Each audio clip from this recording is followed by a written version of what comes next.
Hello everyone, this is Jyoti here. आज का video beginners point of view से है। अगर आप एक बिगनर हैं और स्टॉक मार्केट में एंट्री लेने की सोच रहे हैं लेकिन डर रहे हैं कि स्टार्ट कहाँ से करें, तो ये वीडियो कम्प्लीटली आपके लिए है।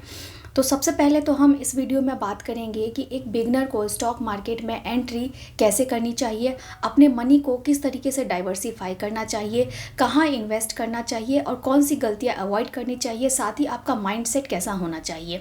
इन सभी चीज़ों के बारे में हम डिटेल में बात करेंगे। वीडियो को कंप्लीट देखिए, यहाँ से आपको काफ़ी इन्फॉर्मेशन मिल सकती है। सबसे पहले तो हम बिगनर पॉइंट ऑफ व्यू से बात कर रहे हैं, तो बिगनर सबसे बड़ी गलती ये करते हैं कि वो रैंडम स्टॉक्स पिक कर लेते हैं। कहीं से कुछ सुना और स्टॉक पिक कर लिया, तो ये जो है वो काफ़ी हार्मफुल हो जाता है, उनको लॉस बेयर करना पड़ता है। दूसरा, इतना डरते हैं कि स्टार्ट ही नहीं कर पाते हैं। तो इन सभी चीज़ों को, आपके इस डर को हटाने के लिए इस वीडियो में मैं कुछ आपको टिप्स भी बताऊँगी, वो भी आप कंसिडर कर सकते हैं।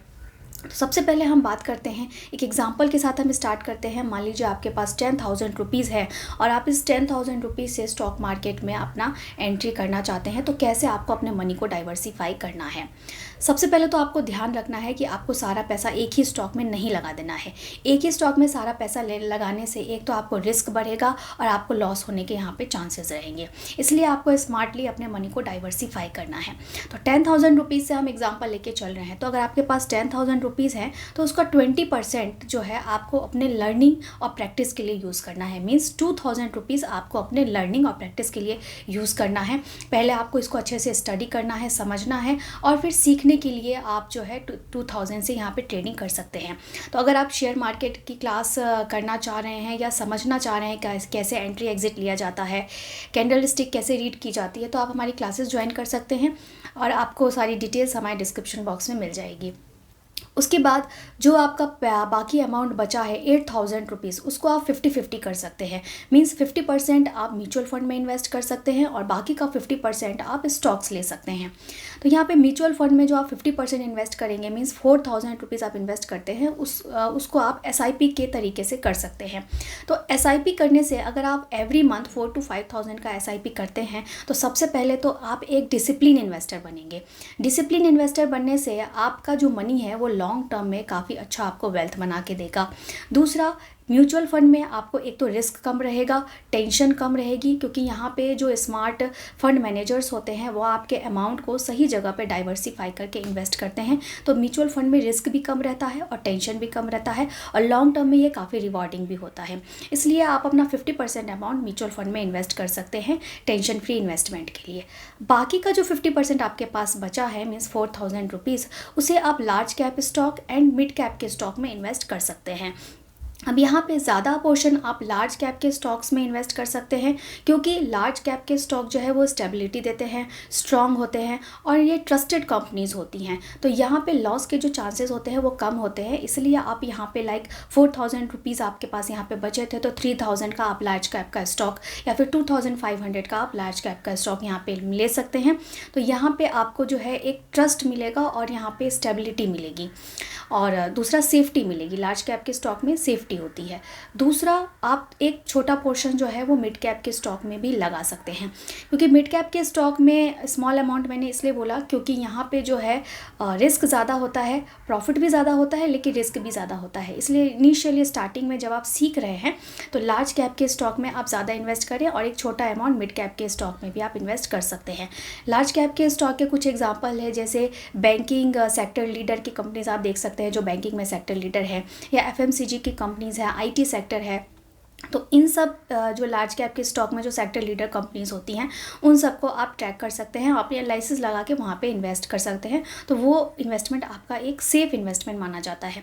दूसरा, जो मिड कैप के स्टॉक में भी आप एक सीखने के लिए इन्वेस्टमेंट कर सकते हैं, लेकिन यहाँ पे रिस्क ज़्यादा रहता है, इसलिए आप इनिशियली एक छोटे अमाउंट से स्टार्ट कर सकते हैं। तो इस तरीके से बहुत स्मार्टली आप अपने मनी को डाइवर्सिफाई कर सकते हैं। तो आपको लर्निंग और प्रैक्टिस के लिए भी कुछ अमाउंट यहाँ पर मिल जाएगा, और जब छोटे अमाउंट से आप प्रैक्टिस करेंगे तो अगर लॉस होता भी है तो आप ये समझ सकते हैं कि वो आपका सीखने में एक फीस गया है। तो इस तरीके से आप इन्वेस्ट कर सकते हैं। नाउ एक ही दिन में सारा पैसा इन्वेस्ट ना करें, 2-3 पार्ट्स में इसको इन्वेस्ट करें। पहले मार्केट को ऑब्जर्व करें और फिर एवरेज प्राइस पे लें। तो इस माइंडसेट के साथ अगर आप बढ़ेंगे तो ये स्ट्रेटेजी आपको काफ़ी अच्छा वेल्थ बना के देगा। अब स्टॉक मार्केट एक पेशेंस का गेम है, तो अगर आप चाहेंगे कि कुछ हफ्तों में ही अगर आप प्रॉफिट एक्सपेक्ट कर रहे हैं या कुछ मंथ में आप एग्जिट लेने की सोच रहे हैं, तो इस तरीके से आपका वेल्थ क्रिएट नहीं होगा। मिनिमम 1 to 3 ईयर्स का आपको माइंडसेट रखना पड़ेगा स्टॉक मार्केट को समझने के लिए और उससे मनी अर्न करने के लिए। नाउ कुछ बातें जो आपको ध्यान में रखनी है। सबसे पहले तो आपको टिप्स पे इन्वेस्ट नहीं करना है। कहीं से आपको कुछ टिप्स मिले और उसके बेसिस पे आपने स्टॉक्स ले लिए, वो चीज़ आपको अवॉइड करनी है। बेटर है कि आप सीख लें, अपने अंडरस्टैंडिंग से जिसको समझें, और एक्सपीरियंस के साथ जब आगे आपको अच्छे से समझ आने लगेगा तो ऑफकोर्स आपका पैसा यहाँ पे बनेगा। म्यूचुअल फंड में भी इन्वेस्टमेंट करने की अगर आप सोच रहे हैं तो आप हमें कॉन्टेक्ट कर सकते हैं। हम आपका गोल प्लानिंग भी कर देंगे, पोर्टफोलियो रिव्यू भी कर देंगे और आपका सही स्कीम्स में आपके पैसे को लगा के वहाँ म्यूचुअल फंड से भी आप एक अच्छा अर्निंग, अपना वेल्थ क्रिएट कर सकते हैं। उसके बाद मल्टी बैगर स्टॉक्स के चक्रों में ना पड़े। हमेशा मल्टी बैगर स्टॉक आपको एक बहुत अच्छा रिटर्न बना के देंगे, ऐसा ज़रूरी नहीं है। फिर पैनिक सेलिंग से बचें, पैनिक सेलिंग ना करें और रोज़ अपना पोर्टफोलियो भी चेक ना करें। रोज़ पोर्टफोलियो चेक करने से यहाँ पे आपको प्रॉफिट नहीं होगा। तो जैसा मैंने आपको बताया कि एक पेशेंस का गेम है, पेशेंस के साथ आप आगे बढ़ें, सीखते रहें और फिर करते रहें। तो पेशेंस के साथ छोटे अमाउंट से स्टार्ट करें, लर्निंग और एक्सपीरियंस पे पहले ज़्यादा ध्यान दें, फिर लॉन्ग टर्म में जब आपको इसका अच्छा एक्सपीरियंस हो जाएगा तो यहाँ से आपको काफ़ी अच्छा प्रॉफिट मिल जाएगा।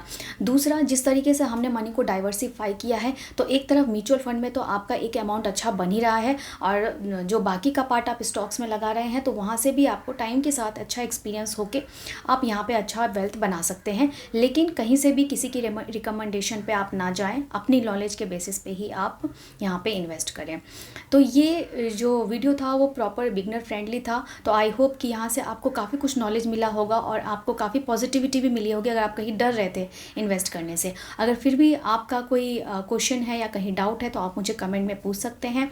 और म्यूचुअल फंड में इन्वेस्टमेंट करने की सोच रहे हैं तो भी आप हमें कॉन्टैक्ट कर सकते हैं, मुझे कमेंट बॉक्स में भी आप लिख सकते हैं। और क्लासेस के लिए अगर आप इंक्वायरी कर रहे थे तो हमारी क्लासेस की क्या डिटेल्स हैं उसके लिए भी आप हमें कमेंट भी कर सकते हैं और डिस्क्रिप्शन बॉक्स भी एक बार ज़रूर चेक कर सकते हैं। वीडियो इन्फॉर्मेटिव लगा हो तो इसे एक लाइक ज़रूर करिए और ऐसी वीडियोज़ के लिए चैनल को सब्सक्राइब करके भी रख लीजिए। Thank you.